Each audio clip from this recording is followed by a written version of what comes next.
Good afternoon, everyone. I'm pleased to be here today to share my Canadian experience in the mining world. I hope today, through my experience, I will be able to provide an insight of the challenges faced by women in mining and how to overcome those challenges.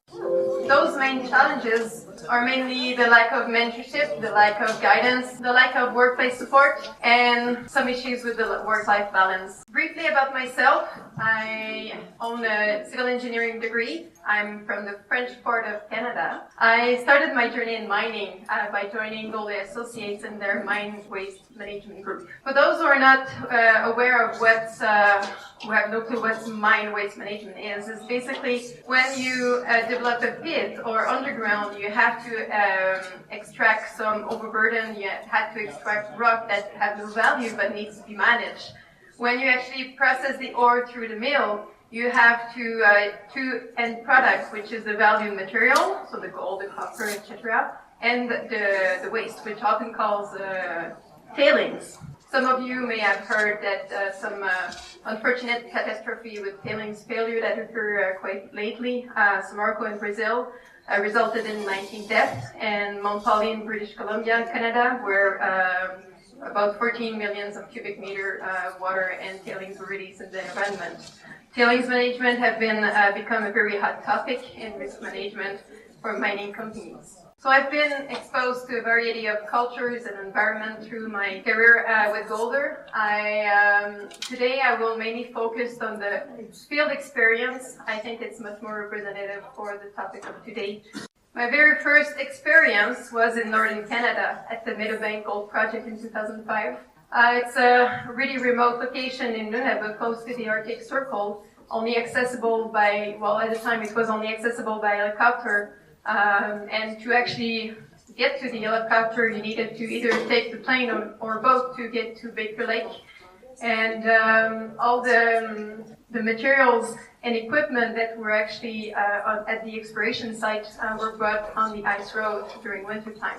It's a really remote location. The reliability of the internet and phone was not the best when I was actually there.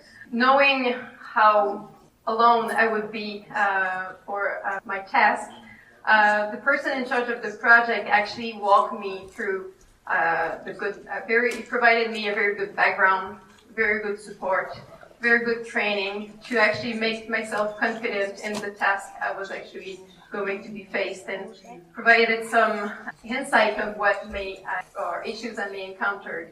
When I actually arrived, one of my tasks was to supervise the foundation preparation for a fuel tank of a capacity of 5.6 million liter, one of the first infrastructure to be built on site.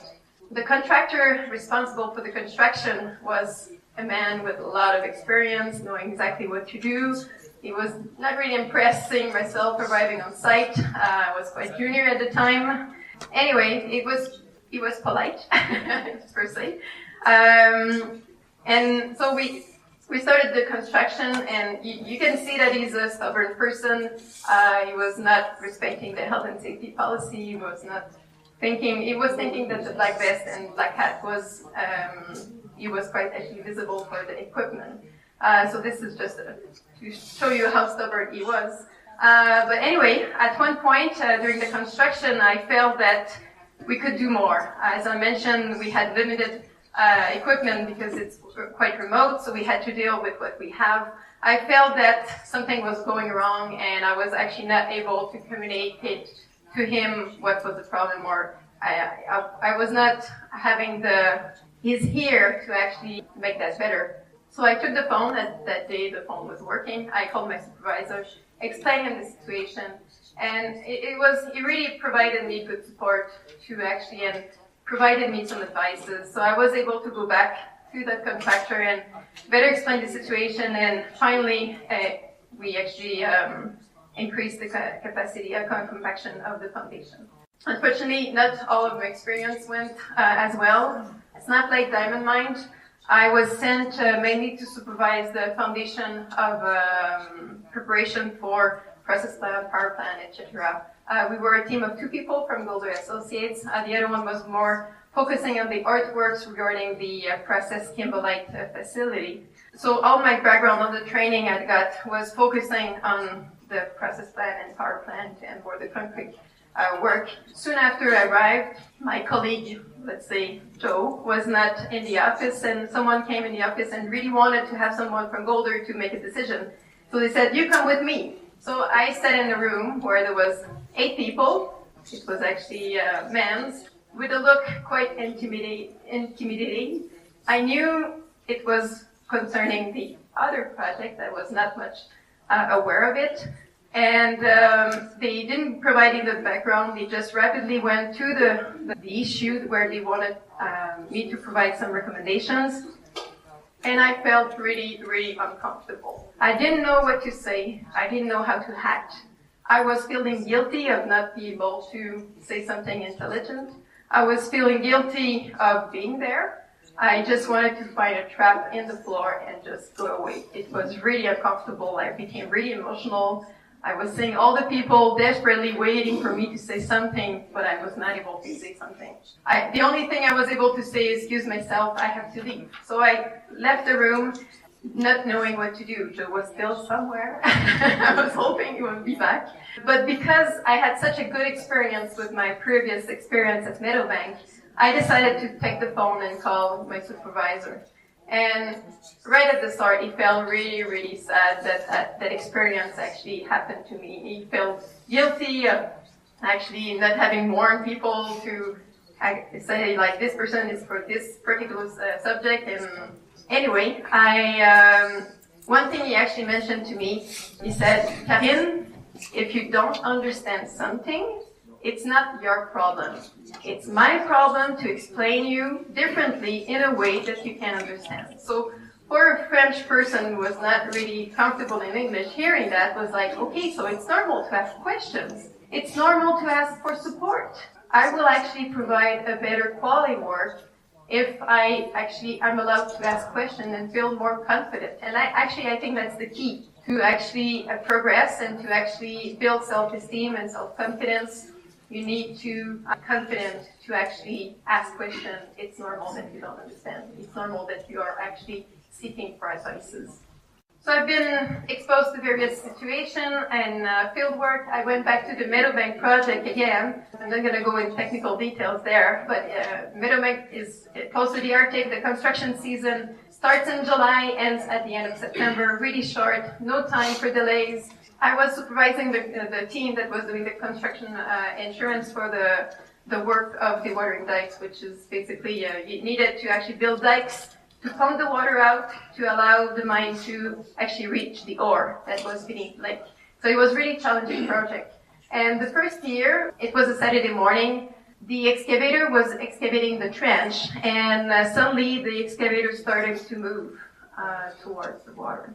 Didn't reach the water though, but the red flag was actually shown, and everybody was pointing at me saying, like, how do we mitigate that risk? So what do we do?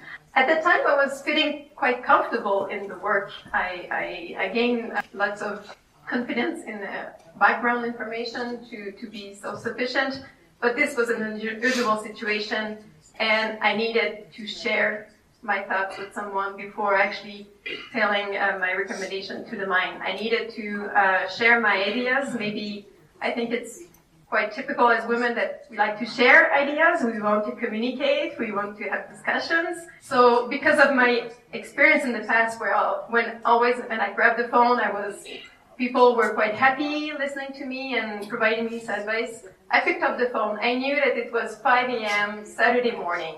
I knew it was not the perfect time to call, but it was quite urgent. And again, I had such a good experience. The person hooked up the phone and rapidly said, hi, good morning, of course. John is here. What's happening? Tell me. He knew I was not calling just to give news. He knew that was very serious. And just the way that he opened up the communication, it made me feel comfortable to actually share my thoughts and have a plan forward. I was sent to Africa for the Essakane Gold project. I was going to oversee the local team that was doing the quality control and quality assurance for all the infrastructure on site. When I arrived, the team was quite polite. But I rapidly noticed that they were not sharing much. They were not bringing me involved in problem resolution, and I really had to push to actually get to know what was happening, get to have a chance to discuss about the issues. So this time I didn't hook the phone. I had enough confidence to actually find solution on my side, and I decided to go on the other way, and I started to have like a health and safety discussion and sharing my observation in the lab and what needs to be improved. So I actually opened the door for communication with the team. And then people opened their eyes and they said, oh, okay, so she cares about us. And then suddenly after that, they were more able to actually share thoughts with me. In 2010, a new challenge came into my life. I gave birth to my first son. So now I have two sons, age 5 and 7. I was able to continue working and to be involved in the mining industry. Being a consultant, I was able to work from the office and on a periodic basis go to the mine site. I have a really good partner that was actually allowing me to go to the mine site, having some, he actually was asking for some flexibility from his workplace to actually allow myself to actually took on opportunities. I want to tell you about this Canadian Maritime gold mine project where I actually was able to give back. I was able to train someone. We can see on the photo. I was able to provide her with good background, good support, and I was actually pleased. And I think that needs to continue as the generation goes on to actually share and open with some respect and places for providing support. I've been in Mongolia for a year. My husband took an opportunity at Odutogoy. I really struggled finding what I could do in Mongolia, keep my involvement in the mining. I was still continuing working for Golder Associates. My implication was minimum because I was by myself here. Anyway, the good news is that I think that there's a way of being creative. I just signed a contract with Odutogoy where I have a part-time employment as a tailings advisor in their group. And I think that there's a way of being flexible to allow some work-life balance. So in conclusion, I think that to build self-esteem for women, to actually retain women in mining, you need to establish open communication. You need to provide support, training, mentoring to them, and especially in the early years of their experiences. I believe we can be creative to allow some work-life balance. And at home, I think that the partner and the family are essential to actually allow women to take on new opportunities. Thank you.